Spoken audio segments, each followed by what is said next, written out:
Shirish, you're very welcome to the ScaleX Insider podcast. I'm really delighted and thrilled to be speaking with you today. Great to be here. Thanks for having me. You're very welcome. As I open with all of our guests, our vision is to inspire, connect, and enable millions of ambitious leaders of small and medium-sized enterprises to scale with purpose. So Shirish, what does scaling with purpose mean to you? It means really having a vision and a mission around what you're doing, believing in that vision, articulating that vision to your employees so that they know what mountain you want to scale, and really inspiring your team to achieve that mission, achieve that vision that you have. And hopefully, not only are you creating a strong business, but you are adding significant value to the community at large. Yeah, I love that. And certainly impact comes through strongly whenever I ask that question to our guests. In terms of your own career, we heard some of that in the intro, but I'd love you to share with the listeners just a quick tour of your career to date, because you've accomplished so much. You bet. I always tell people that I was really fortunate to be born when I was, born, which was in 1960. And I was really lucky to see the PC revolution first, then the internet, then mobile, and now, machine learning, AI, it just goes on. And I got to work at some of the best companies as well as start some interesting companies. So very quickly, I came to the United States, when I was 20 years old. After my schooling here, I worked in the Bay Area, got my MBA at Harvard Business School, and then joined Microsoft. And this was a time when Microsoft was just getting known in the world. Bill Gates had just appeared on the cover of Time magazine. They were not even a Windows company. This was in the days of MS-DOS. I don't know how many of your listeners even know what MS-DOS is, but it was the operating system before Windows. And I got to launch email, technology at Microsoft when people didn't even have an email account. And then later in my career at Microsoft, I did the acquisition of Hotmail and then launched MSN.com, which became a top web portal. And then I started my entrepreneurial journey. Started 3 different companies, had 2 successful exits. And now I'm semi-retired. I advise companies, I invest in companies, I write books. So I'm having a good time really continuing to work in the startup ecosystem. So that's a very quick kind of journey of my, my career. Yeah, and the man across from me looks like a man far too young to be considering retirement. So I cannot believe you were born in the 60s. But anyway, you alluded to your wonderful book, From Startup to Exit. I have a copy here for those who are listening. And I'm always curious, having been through this process myself recently, to find out what inspired you to write this book. Yeah, so over the last 5 to 7 years, I've been spending a lot of time advising startups, investing startups, and oftentimes I would keep on seeing the same questions, the same mistakes, from entrepreneurs. And so I thought, hey, I have this wealth of experience having done 3 different startups, and I've gone through, the dot-com boom and the bust and the financial crisis and so forth, that there was a lot that I could share with entrepreneurs. But ultimately, my goal is to really help startups be successful. As you know, 9 out of 10 startups fail. But the one startup that succeeds can change the world. So if I can change that equation so that, even if 2 or 3 startups succeed, because I've shared some insights with founders, hopefully I've done a great service to the startup ecosystem. Yeah. And interestingly, I mean, our entire focus is on scale-ups, and you mentioned 90% of startups fail, and those that go on to become more mature, small to medium-sized enterprises, actually less than 1% of those actually achieve scale. So that's average annualized growth of 20% year on year for a 3-year period. And that's the whole purpose of everything that we do. In your experience, Shirish, is there a difference between the leadership traits and qualities required to found a business and get it to the point where there's product market fit, and then what's required to scale it to a successful exit? Can you share with us your insights between those startup qualities from a leadership perspective and what's required from a scale-up perspective in terms of leadership? Yeah, that's a very interesting question. So in the first part, where you're trying to establish product market fit, I think the most important trait that you need to have is deep customer empathy and a strong product orientation. It doesn't mean that you have to be a technical person, but you really need to be spending time with customers to really understand their pain points, and then you need to have a strong product orientation to really develop the right product and iterate with that customer until you achieve product market fit.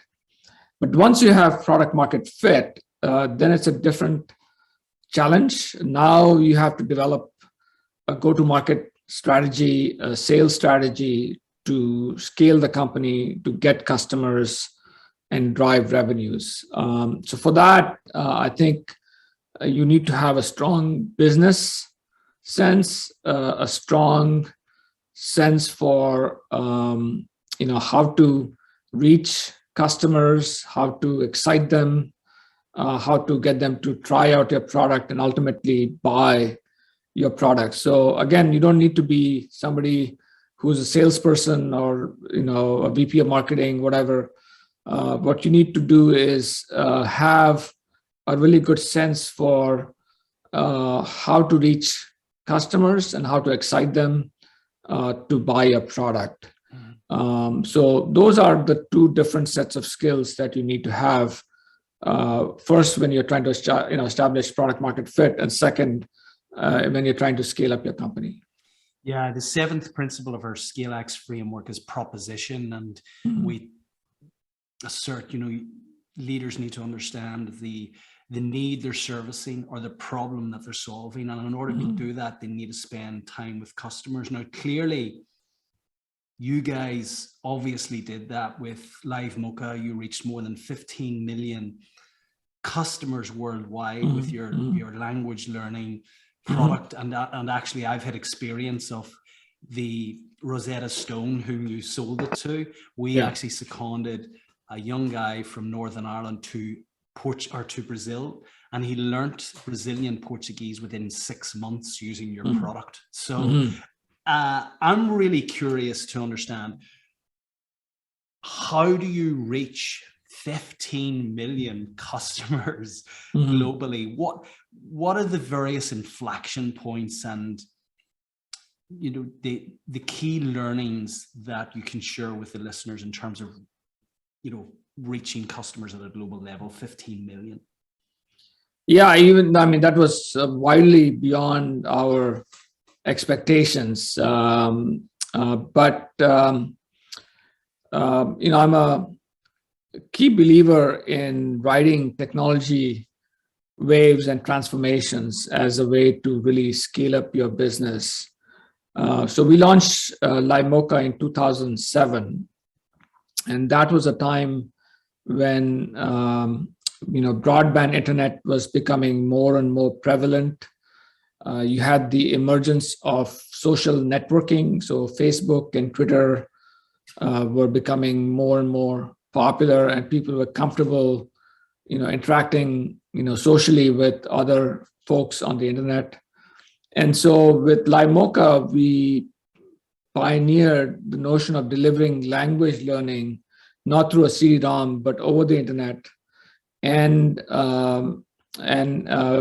integrating social networking capabilities where everyone was not only a student, but also a teacher.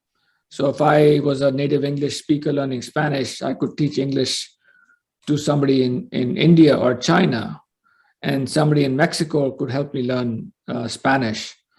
And then we made it free initially. But the combination of internet access, the social networking capabilities, and the free, the fact that it was free, really created a compelling value proposition.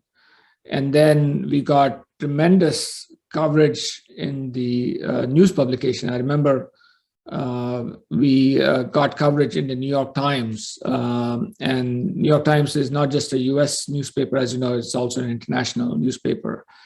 And so the word spread very, very rapidly. And we got to 100,000 users within 3 months, 1 million in 12 months, and then 15 million in 4 years. Wow. I feel there certainly has been a surge in companies taking their product online, and there's been much more acceptance. I bought my last car over the internet. I couldn't imagine 5 years ago, if you said to me, you will buy a car without ever seeing it and pay for it over the internet, I would have said, no, Shirish, there's no way. I have to go and feel it and touch it and meet the salesperson and see the company. What would you say are some of the key levers to become successful online in terms of establishing an e-learning platform or selling your services online? What are some of the key levers and things that people who want to take their product or service online must be mindful of? Yeah. So as far as today, as today is concerned, today a lot of users are on their mobile devices, especially young people. And the young people are the ones that are adopting new technologies, new products, and so forth. So today, I would, in fact, recommend that you start with a mobile-only product, if that makes sense, and not even worry about having an internet, web-based product. So if I were to launch Live today, I would launch it on iPhone and Android devices only, and only once I have a lot more resources would I make that available on the web. And so focus is very important, and delivering a great mobile experience where you're not only interacting with the application, but you're interacting with other people, I think becomes really essential to creating a successful product today. I'm thinking of this from a personal perspective. How do you get over the challenge of a paradigm around the value that you can ultimately, the price that you can ultimately reach or fetch for your services online? There's so much free material out there now. And I think certainly a lot of people who are seeking to bring their product or service online have this paradigm in terms of the maximum amount that they can charge. Can you speak to that in terms of, for people who want to charge, thousands of pounds for their e-learning product or service, is there a maximum there, or how do you go about putting a value on what it is that you're delivering online, given the fact that there's so much free value to be had? It turns out that you can today successfully develop a freemium strategy. So and that a lot of successful products today have 3 to 5% who are paying for the product, and remaining 95 to 97% who are using it for free. So just because it looks like almost everything today is free, that is true.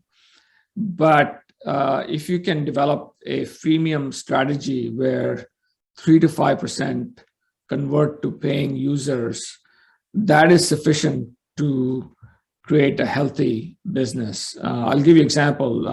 After Limoca came out, you have a product, successful product called Duolingo, which you may have heard of. Yes. They went public recently. Duolingo is free to use for anyone, but they have a paid version where you can download the lessons to your mobile device. There's no advertising, etc. And about 3% convert to paid. And that number, it might seem like a small number, allows them to generate over $200 million of revenue, because they have 1 billion users using, Duolingo. Similarly with Dropbox, Dropbox is a free product to use. It comes with 2 gigabytes, I believe, of free storage. But if you are a corporate user and you want more storage, which is typically the case, then you have to pay for it. And they get about 5% conversion to paid. So I wouldn't worry too much about the fact that everything seems to be free, as long as you can have a compelling paid product that some percentage of people will pay for. Yeah, brilliant. Let's come back to your book for a moment. In the book, you set out 5 phases of consideration for leaders from startup to exit. Can you briefly take us through those phases? And then I want to dig a little bit deeper into one of the phases, which is fundraising. And we haven't explored that significantly in the podcast to date. So if you can just give us a tour of the 5 phases for those listening. Yeah, definitely. The different phases that I've kind of outlined in the book are, one is, ideation. So how do you actually come up with the idea and test the market with your idea? The second is achieving product market fit, which we talked about a little bit before in this interview. The third is fundraising. Make sure that you raise enough funds for your company to eventually scale it up. The fourth is scaling your company. Now that you have achieved product market fit and you have raised enough funding for your company, then actually scaling it to grow 200-300% a year. And then finally finding an exit, whether it's through acquisition or going IPO. So I want to drill in a little bit on fundraising, and specifically fundraising via IPO as well, because as I said, it's not something we have explored significantly on the podcast to date. So what are the options for leaders? And we, in our performance principle, which is the 6th principle of our ScaleX framework, we outline and illuminate the fact that you must spotlight cash. Every scaling company needs significant cash headroom to really fuel their scaling ambitions. What are the fundraising options out there for companies who have aspirations to scale? And I'd also be interested in your experience of those. So if you can just share with us Right. First is you can fund the company yourself. If you're building a profitable company from the get-go, then you may actually not need to raise money. Good example of that is eBay. They actually did raise venture funding, about $5 million in the early days, but they didn't even touch that money because they were so profitable from the get-go. So I've seen many examples of companies, that have successfully grown internally, and they've not had a need to raise enough funding. Second is by raising, venture funding, which we all know about. The third is to complement that is to raise venture debt, where there are banks here in the United States, like Silicon Valley Bank, for example, is a prominent bank that provides venture to companies. And finally, there's going public or doing an IPO. And of course, there are other funding mechanisms like getting small business loans or grants, etc. But typically, the main source of funding is through venture funding. Yeah. You mentioned IPO, the initial public offer to take your company public, and you've done that successfully. Mm-hmm. Can you share with the listeners your experience of that? Because there, on this side of the water, there is an aversion to, number one, diluting, and certainly a paradigm that to go public is something, especially within the small and medium-sized enterprise community, go public is something only companies based in New York or London actually do. We don't have the wherewithal, the capability or competence to actually take our company public. Mm-hmm. What's your view on that, and what's your experience been of taking the company public? Yeah, to take a company public, you need to have a certain size in terms of revenue and certain predictability of revenue. So generally in the United States, I'm not sure what it is in the UK, but in the United States, you need to be generating in excess of $100 million of revenue, and you need to have very predictable revenue growth. Generally, you need to be growing at 30 to 50% in terms of revenue growth, and you need to have a strong history in the past of significant revenue growth, and a confidence that you can grow at those rates in the future. Because the last thing in the world you want to happen is go public, tell analysts that, hey, my revenues next year is going to be 150 million, and then miss those forecasts. Because once you miss those forecasts, then it's going to be hell for the company. And so having predictability of revenue growth is also super important. Yeah. And would you say your experience of going public and becoming a public company was overall a positive one? Would you encourage more to do it?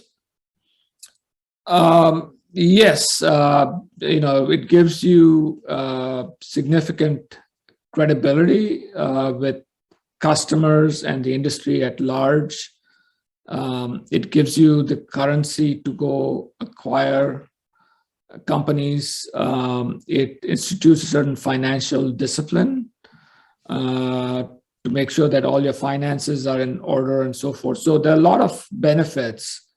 Of course, there are significant costs as well from going public, and the fact that you're sharing previously private information with your competitors and so forth. But overall, the benefits are definitely there.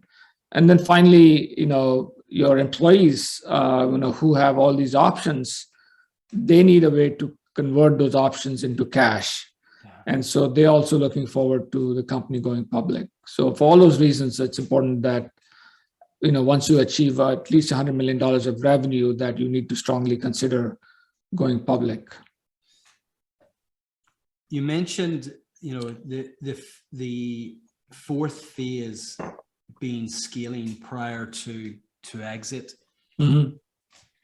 Share with the listeners your experience of the key principles, the key levers to focus on when you're scaling a company.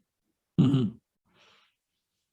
Yeah. So there are, several things that you need to do to scale your company. First of all, you need to have the appropriate funding to do that. I'm sure we'll talk more about the fundraising process, but assuming you have funding, then the next step is to hire the right people to help you scale. So you need to hire, a marketing team, a VP of marketing. Similarly, depending on your product, if it's an enterprise product, then you need to hire a sales team and hire a VP of sales, hire a customer support team. And then you need to really invest in, articulating the value proposition and then establishing a sales motion, a go-to-market motion, where you basically perfect the messaging and the process by which you attract customers, give them opportunity to try out the product, and then ultimately sell them. So there's that process, something we call the sales motion. And you need to perfect that sales motion so that you can just simply eventually pour money into that and drive revenues and sales for your company. Tell me a little bit more about that sales motion in terms of actually creating that stickiness between the product that or service that you've developed and connecting that with a customer and creating that stickiness. Sales motion is something that I haven't heard that term before. So can you share with the listeners a little bit more about what that means? So it's the entire journey, to attract a customer. Creating the marketing programs to drive awareness of your product to potential customers. And then from awareness, you drive interest, and from interest, you drive, product trial, where they might get a free trial to try out for a few weeks. And then you get the sales team involved, where you might have an inside salesperson who's guiding the customer through that trial. And then once you have a customer actually buying the product, then you have maybe a field team that goes out, and then, it's a kind of land and expand strategy where you get the initial, department in a corporation, and from that department, then now you need to grow to sell to the entire enterprise.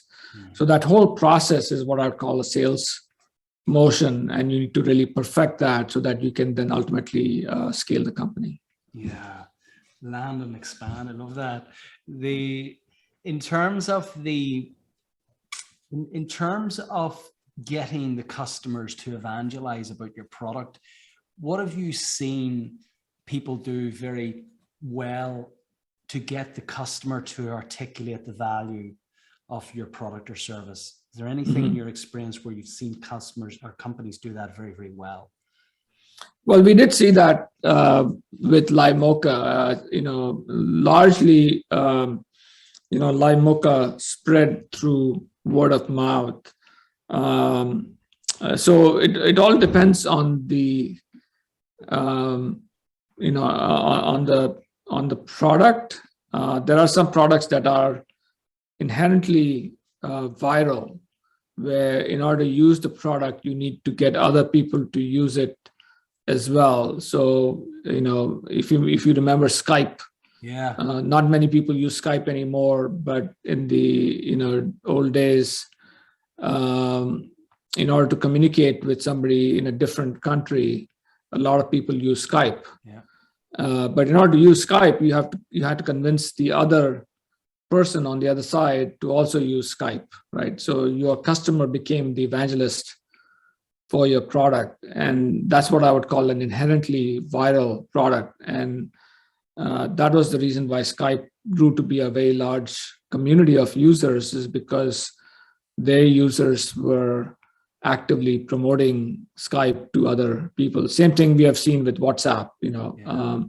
A lot of people don't use WhatsApp in the US, but I use it to communicate with my relatives in India. And so I had to tell my sister, you need to get onto WhatsApp so that I can text you or I can call you, etc. Right? So I became an evangelist for WhatsApp. So that's the ideal situation that you want to see, where customers are becoming evangelists for your solution.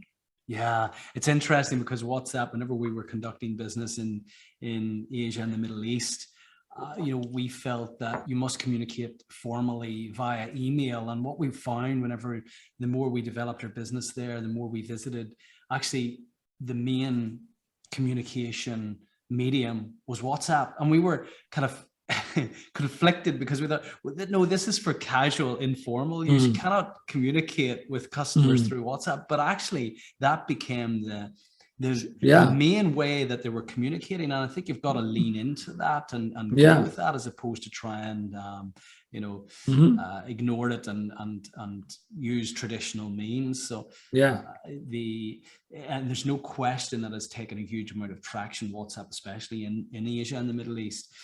You mentioned at the outset, the first phase is ideation, and clearly, Shirish, you're a creative guy. What do you do, and what do you encourage companies to do to seed creativity, especially when they're continuing to scale? Sometimes when we embed processes and systems into the business, there is a fear that we will stymie or kill creativity. How do we ensure that we continue to cultivate creativity whilst continuing to scale the business? Yeah, that's a great question. It's not easy for large companies to drive creativity, but here in Seattle, we have a great example of a company that has done that successfully, which is Amazon. There's so many great technologies that Amazon has built, even though they're now a very large company. And I think it comes from having small teams. So Jeff Bezos has this notion of a 2-pizza team. I don't know if you heard that phrase. No, I haven't. So basically, the team should be only large enough that you can feed them with 2 pizzas. Brilliant.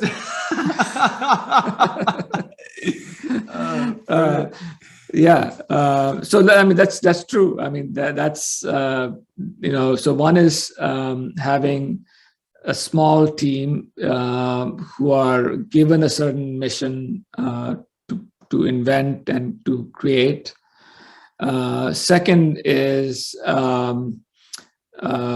a culture that does not punish failure. So certainly Amazon has had failures. We made a call. They came out with an Android phone, which was a dismal failure. But I doubt if anybody was fired because of that, because they know that certain number of products will fail, certain number of products will succeed. And the only way you can drive innovation is to keep trying and inspiring people to really try new things without fear of failure. And the last thing I would say is delegation of responsibility. So you can't have a system where you need to go through 5 layers of management to get anything approved. You need to let the 2-pizza team really keep going and be creative and launch products without really having too much oversight or management. So I think those are some of the key things that go into driving innovation for large companies. Yeah, and I love the concept of the 2-pizza team. in terms of seeding, our 10th principle in our ScaleX framework is positive growth culture. And clearly you have, started, scaled, and exited very successful businesses. What, in your view, in your opinion, has been the essence of the culture of the most successful of those businesses? Can you describe the culture, give the listeners a feel for that, those cultures? Yeah, I'm a big believer in culture really inspiring people, giving them some guideposts for how they should behave, and how they should make decisions for the company. Going back to my Lime Oak example, we had a very strong culture. We had a very diverse team of people. We had Americans, we had people from Ukraine, from Japan, from China, and they were all inspired by our mission to help people learn English throughout the world. And that was kind of the root of our culture, was creating this fun educational product that ultimately could change people's lives. As you know, in many countries, learning English can double, triple your income.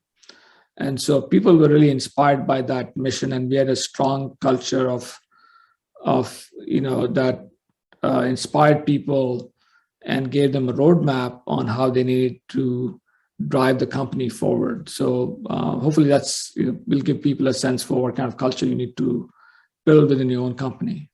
Yeah, so I mean, a large part of that comes, our second principle of the ScaleX framework is purpose and vision. So understand why you're doing what you're doing, and clearly you guys had a strong why in terms of giving people access to the possibility of learning English and ultimately creating a better life for themselves as a result of that. You mentioned vision at the outset as something that is critically important from a scaling perspective. And ensuring that those communications are inspiring. In terms of calling out the behaviors that you wanted to see, or illuminating those behaviors which you were encouraging, I'm always curious to find out from leaders who have been there and done it. Is there anything that you did, as a weekly practice, as a daily practice, a weekly practice, a monthly practice, to really highlight the behaviors that were aligned to the values which you wanted to cultivate in terms of creating a positive growth culture? I think the most important thing that I did was having weekly meetings with the employees within the company, and using that to not only tell them how things were going, what kind of wins we were creating, but reinforcing the mission and the culture of the company. And we, my first company, we went through some difficult times. So with my first company, literally within months of launching that company, we had the .com bust, and funding became very, very scarce. And so we knew we had to take our funding and make that last for a very long time. And so I had to literally lay off half my team so that we could make our funding last for a very long time. But we were very successful in retaining our employees, the remaining employees, because there was constant communication and there was complete transparency. So I would keep them updated about the success or the failures we were having without holding back any. So at no point should your team feel that you are spinning facts, right? That you're not being, completely transparent with them. And that, I believe, was really critical to establishing a level of trust where even in hard times, they were willing to stick it, through with the company and stay with the company to make it ultimately successful. Yeah, we're absolutely aligned there. I'm a big believer that transparency creates trust. The challenge we have certainly, and what we see with a lot of small and medium-sized enterprises, especially family-owned enterprises, that there's a belief that you should keep things very closed. Share very little. Don't be disclosing kind of what is perceived as private to the company founders, to the company owners. What would you say to those leaders of SMEs in relation to that practice or that paradigm that they have? No, I'm a big believer in generally being, very transparent. You need to, of course, make sure that you have the right set of employees who can deal with, difficult facts and so forth. Not everyone is geared, to do that. But if you have a strong culture and you have a strong belief system, then I think being transparent is very important. It doesn't mean that you have to disclose every fact that, with the rest of the company. If you're in the process of being acquired, you don't want to necessarily tell that to employees until, for sure that the acquisition is going to go through. So there are certain things that you can keep, confidential, but when you do disclose facts, do that completely. Don't hold back facts or don't try to spin it, because people understand when you're spinning, things to them. And once that distrust, takes place, then it's very hard to rebuild trust back with the employees. So it's important to build that trust right from the get-go and keep that model strong for the company. Yeah, completely agree. Looping back to fundraising for a moment, what are the fundamentals that business leaders must have in place before they consider going out to the market, whether it be to venture capitalists in the early stages or private equity in the more mature stages? What fundamentally must you have in place, and let me add to that, what mindset must the leader have when they're pitching as well? Yeah. So there are a couple of things that you need to have in place in order to successfully raise funding, VC funding.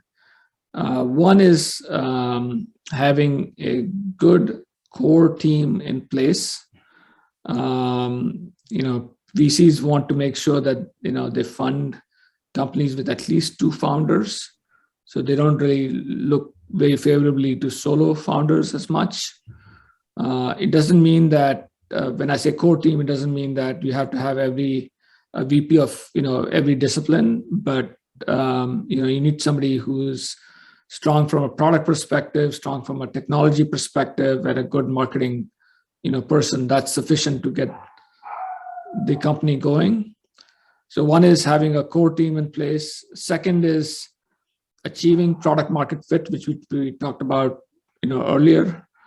So really being able to demonstrate to the VCs that you have established product market fit and that you have a certain number of customers who are actually using your product and getting good value from your product. And then finally, that you have elements of a go-to-market strategy. So you have tested different messaging to fine-tune your messaging. You have tested Google ads or Facebook ads to see what works, what doesn't work. All you need at this point is more funding to really turn on that engine and get that going. So those are the 3 elements I think that you need to have in place in order to convince VCs to fund your company. You mentioned at the outset, you were born in the 60s, and we're very fortunate to see all of the various advances in technology over the last 60 years, right from the development of DOS to, to the PC, to mobile technology, email,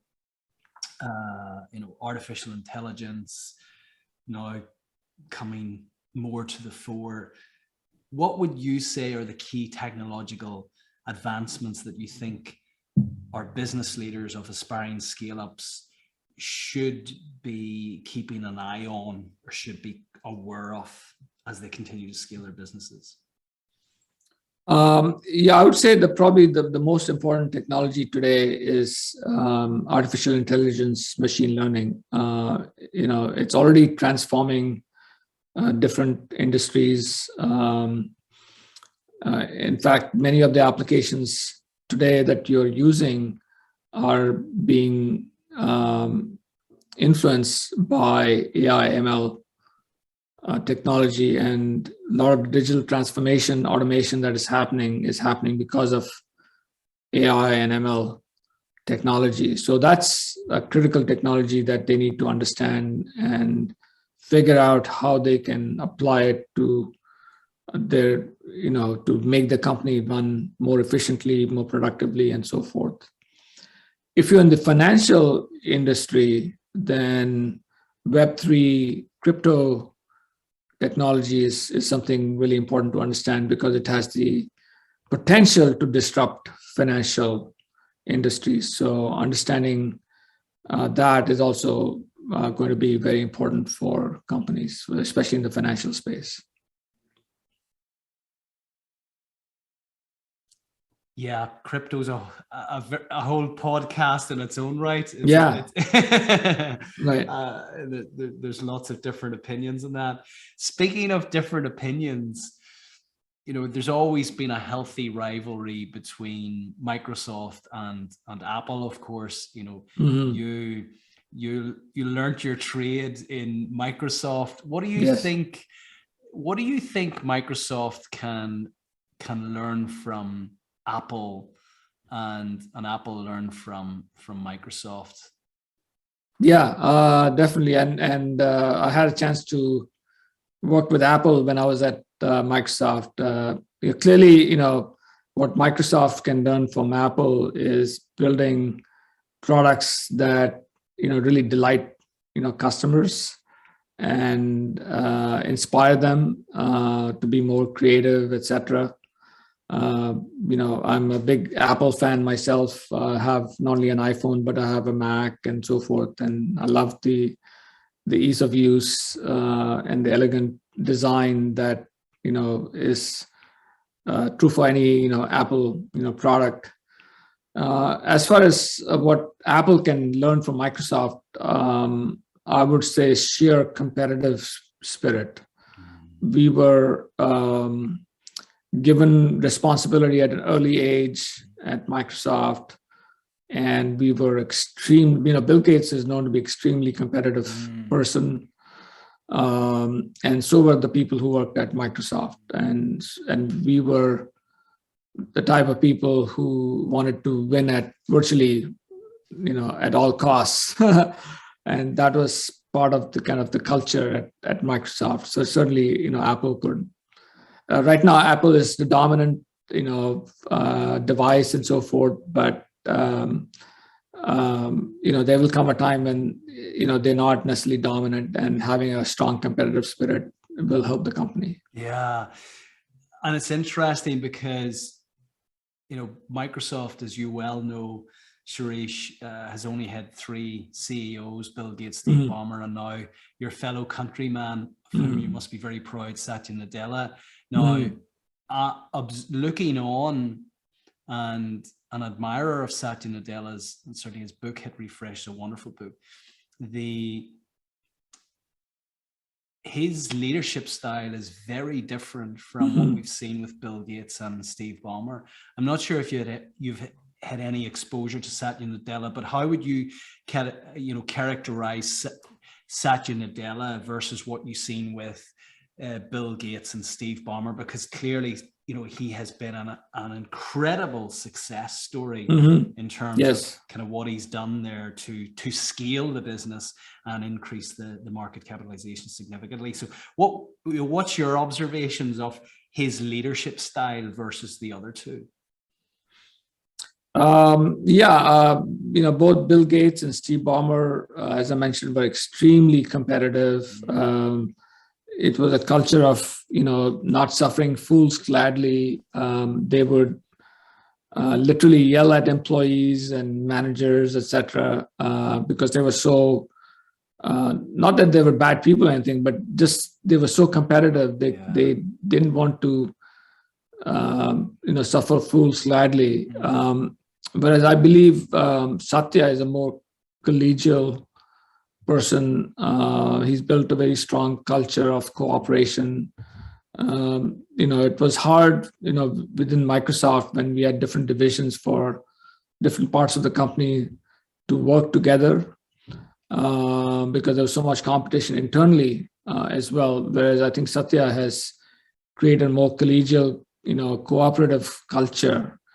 And also externally, I think Microsoft is now cooperating with other industry standards. For example, the latest version of Windows works well with Android phones.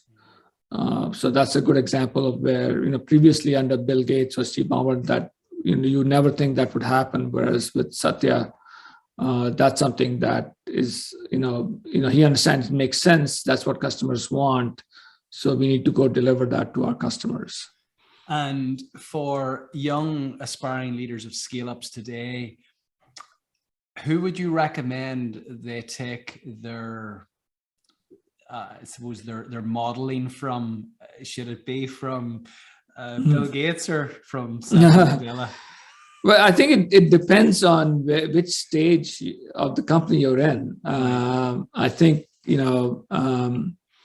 if you're in the very early stages, then you need people like Bill Gates and Steve Jobs, who are, visionaries and but very difficult people to work with because they were so demanding. But the fact that they were so demanding was essential to the success of the company, right? Whereas once you grow to a certain size, then you need a different type of person to lead Microsoft. So Satya is the right person to lead Microsoft at this time, now that it's a very large company. But I'm not sure Satya would have been the right person to start a Microsoft, to start an Apple. So it really depends on the stage of the company that you need different leadership styles. Yeah, great answer. Mm-hmm.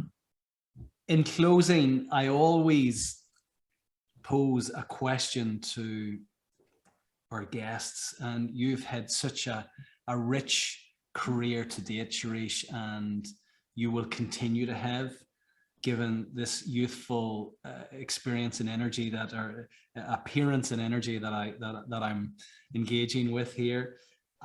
What timeless takeaways, if you could offer our listeners only 3 timeless takeaways, what would they be? I'll share that based on kind of the way that I've tried to lead my life over the last 60 years. One is pursue your passion. So I've been passionate about technology for a very long time. And I've been, as I said, very fortunate to have worked for some of the best technology companies in the world and tried different innovations and so forth. So definitely pursue your passion. That's how you will be successful. That's how you will find meaning in life. Second is think big. Think about all the possibilities that can happen. So don't think that only X is possible. Think about how Y, Z, and other things are possible with what you're doing. Don't sell yourself short, achieve, big dreams. And then finally, I would say, treat people with respect and integrity. I think if you do that, you will do well in life. Those are certainly timeless. Shirish, thank you so much. It's been a real privilege to speak with you and to spend the last hour with you. What's next for you? So you've written the book. What's the next chapter for Shirish? Well, I'm in the process of writing a second book. Oh, well done. At this point. Just finished the first draft of the manuscript, and I'm sharing that with my publisher. So hopefully you'll see it out in the market in the next 2 years. Brilliant. Can you share with us what the subject matter is? Yeah, it's about marketplaces. So, eBay, Amazon, Alibaba, all marketplaces. I've been fascinated by marketplaces for a long time. Because they have, the concept of network effects. So it's, it's very difficult to get a marketplace off the ground, but once you get it off the ground, the flywheel keeps, turning faster and faster. And it's a winner take all kind of situation. So I've been fascinated by marketplaces for a long time. And so I'm writing about that. Oh, wow. Well, I think we'll speak off air. I'm involved with a company in India called Dr. Sand, and we're creating a marketplace for buying and selling sand that's sourced ethically. So we'll speak offline. I think you would have a lot to share in relation to that business. And if anyone wants to reach you, Shirish, obviously the book is available on Amazon. If people want to connect with you, where best to reach you? So I'm on both LinkedIn and Twitter, and my handle is Shirish N. So that's spelled SHIRISHN.